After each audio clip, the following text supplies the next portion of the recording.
Do you ever get great ideas for a book, but then when you go to execute it, you're afraid it's going to fall a little flat? This is a classic problem. We've all had it. It sounds like it was better in my head than it was on the page. And in this video, we're going to talk about how to navigate it so no more great ideas pass you by and you get writing.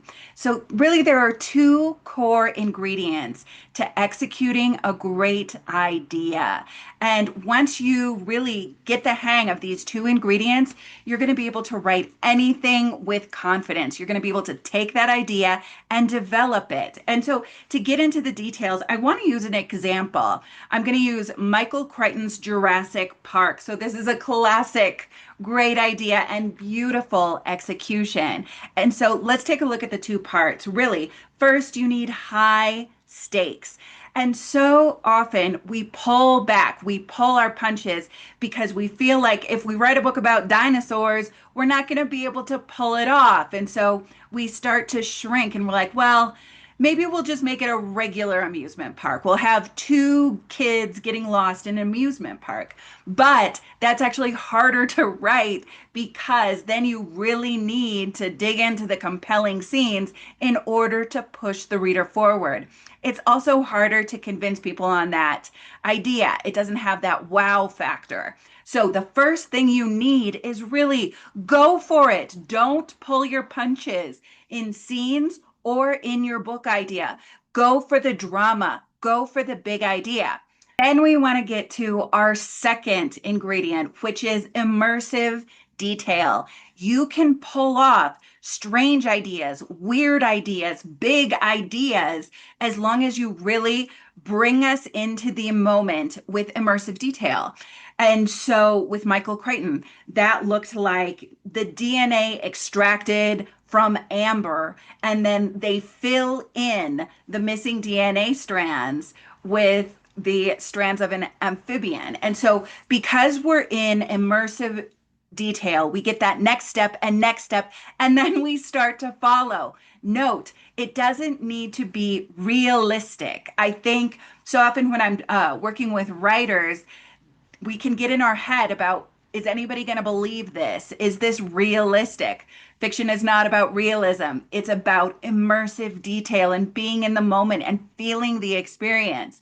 Another example of how Jurassic Park uses immersive detail is so if we were just with these kids in an amusement park and then a dinosaur pops out, of course, we are going to get out of the plot. It's going to snap us out. We're going to think, what's going on?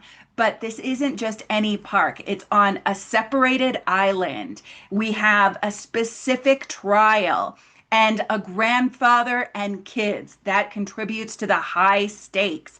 And so, because we have specific relationships and specific circumstances and a specific scientific formula, it's not just jumping around like you can sometimes see. You can feel it when a story jumps around and gets to something too fast. It's skipping that immersive detail, and that's why it doesn't pull it off. So, to wrap everything up, we've got the two ingredients. We've got the high stakes, and then you pull them off with the immersive detail. And when you do this, you don't have to feel lost. You can start to evaluate your own work. And remember, you don't have to be a Jurassic Park 10 in every category. Novels that have pretty big stakes and really good immersive detail, they do really well as long as you're stretching yourself and you're moving into this world. It's a spectrum. So some novels are big on immersive detail. Gentleman in Moscow, that's a classic literary novel, commercial novel that did really well.